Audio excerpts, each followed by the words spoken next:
नारद जी रूप में गर्भ में फूले हुए बैठे थे, उस ओर उसने भूलकर भी नहीं देखा। नारद मुनि बार बार उचकते और झपकते उनकी दशा देखकर शिव जी के गण मुस्कुरा रहे थे। कृपालु भगवान श्री राजा का शरीर धारण कर वहां जा पहुंचे। राजकुमारी ने हर्षित होकर उनके गले में जयमाला डाल दी। लक्ष्मी निवास भगवान दुल्हन को ले गए। सारी राजमंडली निराश हो गई। मोह के कारण मुनि की बुद्धि नष्ट हो गई। इससे वे राजकुमारी को गई देखकर बहुत ही विकल हो गए थे, मानो गांठ से छूटकर मणि गिर गई हो। तब शिव जी के गणों ने मुस्कुराकर कहा, जाकर दर्पण में अपना मुंह तो देखो। ऐसा कहकर वे दोनों भयभीत होकर चले।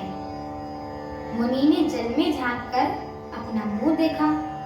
अपना रूप देखकर उनको बहुत ही क्रोध हुआ। उन्होंने शिव जी के उन गणों को अत्यंत कठोर श्राप दे दिया। तुम दोनों कपटी और पापी जाकर राक्षस हो जाओ।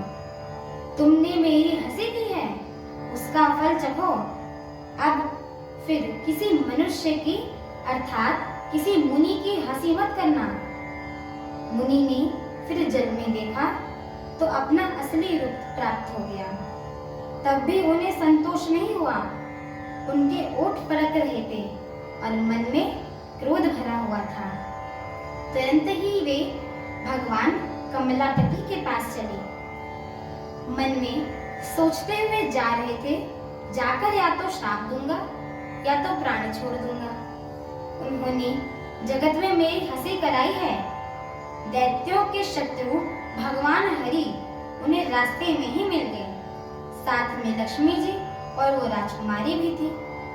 देवताओं के स्वामी भगवान ने मीठी वाणी में कहा कि हे मुनि, व्याकुल तरह से कहाँ चले जा रहे हो?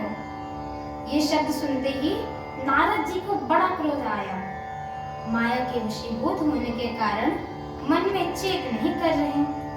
मुनि ने कहा, तुम दूसरे की संपदा नहीं देखे जाते तुमसे? तुम्हारे ईर्ष्या और कपट बहुत है। समुद्र मथते समय तुमने शिवजी को बावला बना दिया और देवताओं को प्रेरित करके उन्हें विषपान करा दिया। असुरों को मदिरा और शिवजी को विष देकर तुमने स्वयं लक्ष्मी और सुंदर मणि ले ली।